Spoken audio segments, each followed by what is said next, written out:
Hi hello வணக்கம் மக்களே, welcome back to my channel. இன்னைக்கு ஒரு சூப்பரான படத்தோட எக்ஸ்பிளனேஷன் தான் பார்க்க போகிறோம். டைம் வேஸ்ட் பண்ணாமல் நம்ம சீக்கிரம் கதைக்குள்ளே போகலாம்.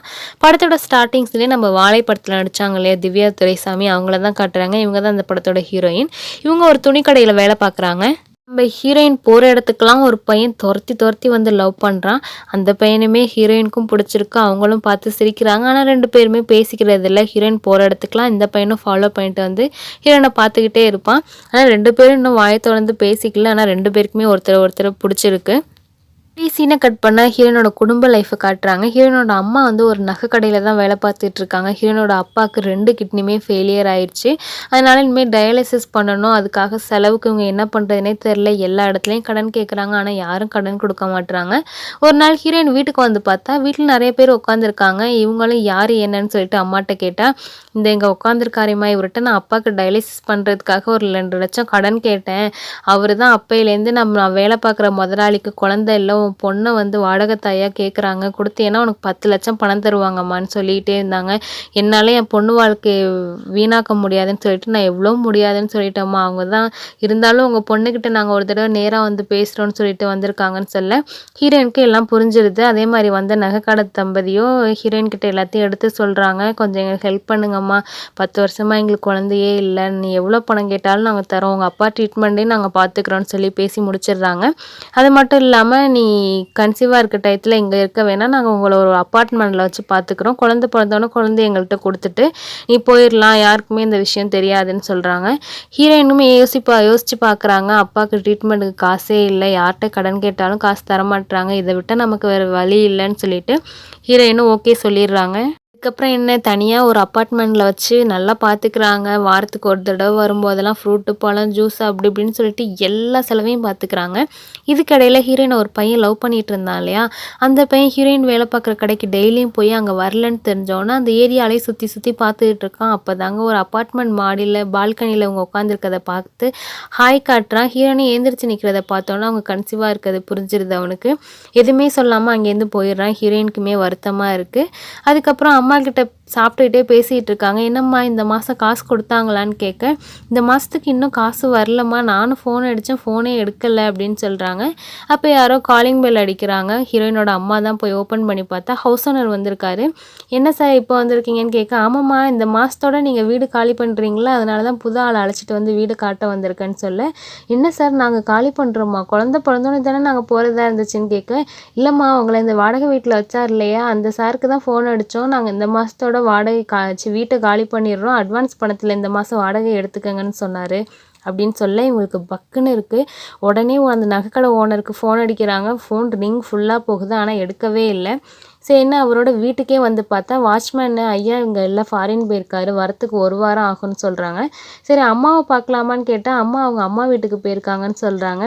சரி அம்மா வீட்டோட அட்ரஸ் அது கொடுங்க சார்னு சொல்லிட்டு வாட்ச்மேன்ட்ட அட்ரஸ் வாங்கிட்டு அந்த நகைக்கடைக்காரர் ஒய்ஃபை பார்க்க வந்திருக்காங்க. இந்த நகைக்கடைக்காரர் ஒய்ஃபும், என்னம்மா உங்களுக்கு இன்னும் எதுவும் தெரிலையா, நாங்கள் 2 பேரும் பிரிஞ்சுட்டோமா அப்படின்னு சொல்கிறாங்க. அவன் எனக்கே தெரியாமல் அவன் நகைக்கடையில் மேனேஜராக இருக்க ஒரு சின்ன பொண்ணு கூட அஃபேரில் இருந்திருக்கான், நான் எவிடன்ஸோடு கண்டுபிடிச்சிட்டேன், இனிமேலாம் அவன் கூட வாழ முடியாது, எனக்கு இந்த குழந்தையும் வேணாம், அவன்கிட்ட இந்த குழந்தைய கொடுத்துட்டு இதுக்கான மீதி காசையும் வாங்கிக்கோங்கன்னு சொல்ல, நாங்கள் அவரை பார்க்க போனோமா, அவர் வீட்டிலே இல்லை, ஃபாரின் போயிருக்காருன்னு சொன்னாங்கன்னு சொல்ல, இல்லை அவன் அங்கே தான் இருப்பான், அவனோட நகைக்கடையில் போய் பாருங்கள், அவன் பொய் சொல்லியிருப்பான்னு சொல்ல, இவங்களும் மறுபடியும் நகைக்கடைக்கே வந்து பார்க்குறாங்க. அவர் உள்ளதாங்க இருக்கார். என்ன சார் இப்படி பண்ணிட்டீங்களே சார், உங்களை நம்பி தானே சார் என் பொண்ணு இதுக்கெல்லாம் ஒத்துக்கிட்டான்னு சொல்ல, அவர் வந்து நாங்கள் முன்னாடியே அப்போ ஒன்றா இருந்தேன், என் ஒய்ஃப்காக தாம்மா இதெல்லாம் நான் பண்ணேன், இப்போ அவளே இல்லைங்கிறப்ப எனக்கு எதுக்குமா இந்த குழந்தை, நான் இன்னொரு பொண்ணை கல்யாணம் பண்ணிக்கலான்னு இருக்கேன், இந்த குழந்தை வந்தால் எனக்கு தொல்லையாக இருக்கும்னு சொல்கிறாரு. சரி மீதி காசாவது கொடுங்க சார்னு கேட்டேன், நான் இது வரைக்கும் இந்த 4 லட்சம் இந்த குழந்தைக்காக செலவு பண்ணியிருக்கேன், அதுவே தண்ட காசு தான், மீதியெல்லாம் தர முடியாதுன்னு சொல்லி துரத்தி விட்டுடுறாரு. ஹீரோயினுக்கு என்ன பண்ணுறதுனே தெரில. அவங்க அம்மாவும் சரி ஹீரோயினும் சரி அழுதுகிட்டே இப்போ அவங்க சொந்த வீடு இருக்கு இல்லையா அங்கே வந்துடுறாங்க. அங்கே அந்த ஏரியா மக்கள் எல்லாருக்கும் உண்மை தெரிஞ்சோன்னா அவங்க எல்லாருமே சப்போர்ட்டிவாக இருக்காங்க. உடனே ஒரு வக்கீலை கூட்டிகிட்டு வந்துடுறாங்க. நீ ஒன்றும் கவலைப்படாதம்மா, நாங்கள் பார்த்துக்குறோன்னு சொல்லிட்டு பேசுகிறாங்க. உங்கள் அப்பாவோட வைத்திய ட்ரீட்மெண்ட்டே எங்கள் சங்க சார்பாக நாங்கள் ஏற்றுக்குறோம், இந்த கேஸை சும்மா விடக்கூடாது, இதை எடுத்து நடத்தி 10 லட்சம் நஷ்ட ஈடா வாங்கணும் அப்படின்னு சொல்லிட்டு வக்கீலை வச்சு கோர்ட்டுக்கு போகிறாங்க. ஏன்னா வாடகை தாயா ஒரு கல்யாணம் ஆன பொண்ணை தான் வச்சுக்கணும், அதுவும் ரத்த சொந்தத்தில் இருக்கவங்கள தான் வைக்கணும். இவ்வளோ விதிமீறல் நடந்திருக்கு. இப்போ நமக்கு தாம்மா சாதகமாக தீர்ப்பு வரும், 10 லட்சம் எப்படி நஷ்ட ஈடாக வாங்கிடலாமான்னு சொல்லிட்டு போலீஸில் போய் கேஸ் கொடுத்துட்றாங்க. அது மட்டும் இல்லாமல் அவங்கள சும்மா விடக்கூடாது, நீ ஒரு வீடியோவாக பேசுமா, இதையும் நெட்டில் ரிலீஸ் பண்ணிடலான்னு சொல்ல நியூஸ் மீடியா எல்லா இடத்துலையும் இது பரவ ஆரம்பிக்குது. அந்த நகைக்கடைக்காரரோட பேரும் அவரோட ஒய்ஃப் பேரும் நல்லா பயங்கரமாக அடி வாங்குது.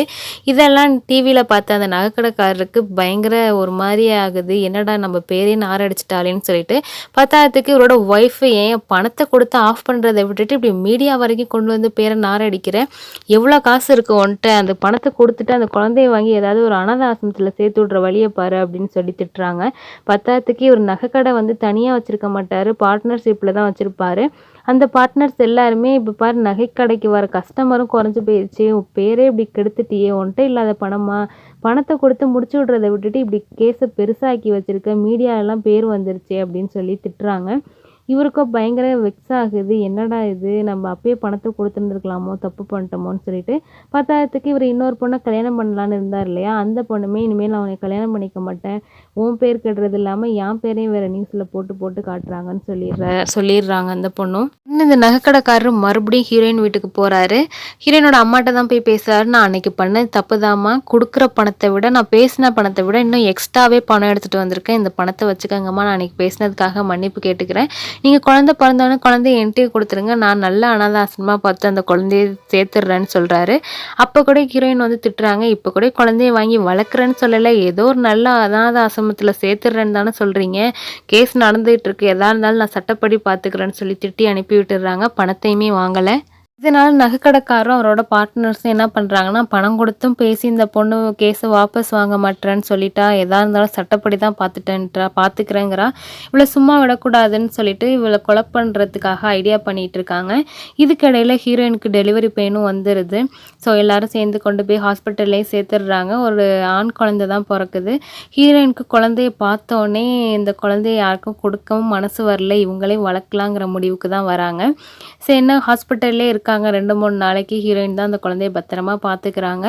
வீட்டுக்கு டிஸ்சார்ஜ் பண்ணிடுறாங்க. ஆட்டோ பிடிச்சி தான் போயிட்டுருக்காங்க. ஆட்டோக்காரக்காரோ நேராக வீட்டுக்கு தானம்மான்னு கேட்க, இல்லை நான் நேராக கமிஷனர் ஆஃபீஸ் விடுங்கன்னு சொல்கிறாங்க. எதுக்குடா ஹீரோயின் நேராக கமிஷனர் ஆஃபீஸ் போகிறாங்க, குழந்தைய வேணான்னு கொடுக்க போகிறாங்களா, இல்லை என்ன பிரச்சனைன்னு தெரியலையேன்னு நம்மளும் யோசிச்சுட்டு இருக்கோம்.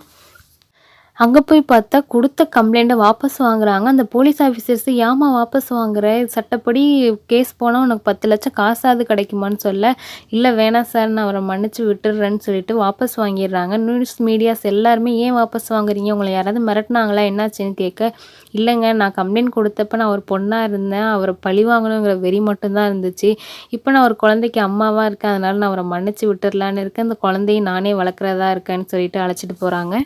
இவங்க இப்போ கொடுத்த பேட்டி வந்து நியூஸ்லாம் போயிட்டுருக்கு இல்லையா, இதை பார்த்த நகைக்கடைக்காரருக்கு, இந்த பொண்ணையா கொல்ல ஆளை அனுப்பணும்னு சொல்லிட்டு அவரே ரொம்ப வருத்தப்படுறாரு. பத்தாத்துக்கு இவர் கொல்ல அனுப்பின ஆள் வேற ஹீரோயின் வீடு வரைக்கும் வந்துட்டான். அவரும் இவனுக்கு ஃபோன் பண்ணி இன்ஃபார்ம் பண்ணணும், கொலை பண்ண வேணான்னு சொல்லலான்னு சொல்லிட்டு ஃபோனை அடிச்சுக்கிட்டே இருந்தால் அவர் எடுக்கவே மாட்டாரு. ஒரு கட்டத்தில் என்னடா ஃபோன் வந்துக்கிட்டே இருக்கேன்னு சொல்லிட்டு ஃபோனை எடுத்து அட்டன் பண்ண நகைக்கடைக்காரர், அந்த பொண்ணை விட்டுரு, எதுவும் பண்ண வேணாம், வந்துருன்னு சொல்லிடுறாரு. நல்ல வேலைங்க, ஹீரோயினுக்கு எதுவும் ஆகலை. ஸோ ஹீரோயினுக்கு எந்த பிரச்சனையும் இல்லை, அவங்க இனிமேல் குழந்தைய நல்லபடியாக வளர்ப்பாங்கன்னு தான் தோணுது. கொஞ்ச நாள் வீட்டிலே இருந்து குழந்தைய கவனிச்சுக்கிட்ட ஹீரோயின் அதுக்கப்புறம் வேலைக்கு கிளம்புறாங்க. இவங்களோட விஷயம் தான் இப்போ நியூஸ் மீடியான்னு சொல்லிட்டு எல்லாருக்குமே இவங்களோட கதை தெரிஞ்சிருச்சு இல்லையா. ஹீரோயினை ஒரு பையன் சுற்றி வந்து லவ் பண்ணிகிட்டு இருந்தான் பார்த்தீங்களா, அந்த பையன் மறுபடியும் ஹீரோயினுக்காக வெயிட் பண்ணிகிட்டு இருக்கான். ஹீரோயினுக்குமே அந்த பையனை பார்த்தோன்னா சந்தோஷம். மறுபடியும் ஹீரோயின் பின்னாடியே சுற்றுற வேலையை அவன் பார்க்குறான். ஹீரோயினுமே லைட்டாக சிரிக்கிறாங்க. அதுக்கப்புறம் என்ன, இந்த பையனை ஹீரோயினை கல்யாணம் பண்ணிக்குவான்னு நினைக்கிறேன். அதுக்கப்புறம் இவன் ஹீரோயின் அப்புறம் குழந்தைன்னு சொல்லிட்டு எல்லாருமே ஒரு ஹாப்பியான ஃபேமிலியாக வாழ்வாங்கன்னு சொல்லிட்டு இதோட முடிக்கிறாங்க. இந்த படத்தோட எண்டில் வந்து பழி வாங்குறதை விட மன்னிப்பே ஆக சிறந்த தண்டனைன்னு போட்டு இந்த படத்தை முடிக்கிறாங்க. இந்த படத்தோட எக்ஸ்ப்ளனேஷன் பிடிச்சிருந்துச்சுன்னா மறக்காமல் நம்ம சேனலை சப்ஸ்கிரைப் பண்ணிடுங்க ஃப்ரெண்ட்ஸ். டிஸ்கிரிப்ஷனில் என்னோட இன்னொரு சேனலோட லிங்க்கும் கொடுத்துருக்கேன். அந்த சேனல் பேர் சினிமா வாய்ஸ் உங்களுக்காக. அதையும் முடிஞ்சிருந்தால் சப்ஸ்கிரைப் பண்ணுங்கள். ரெண்டுத்துலேயும் வேறு மூவிஸ் தான் வரும். ஸோ மறக்காமல் 2 சேனலையும் சப்ஸ்கிரைப் பண்ணி 2 சேனலில் வர வீடியோஸையும் பாருங்கள். Thank you friends.